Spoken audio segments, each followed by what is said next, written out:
Like you or me as a racing driver or rally driver, you feel the difference on the weight. It doesn't need to be very big. You know, if it's 30, 40 kilos, you feel it straight away. It's more closer to sport cars. It reacts very quickly and it seems to be very good power as well. Power and the steering, really, really responsive.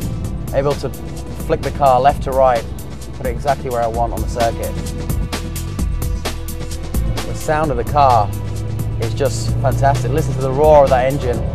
It's going up through the 8-speed box.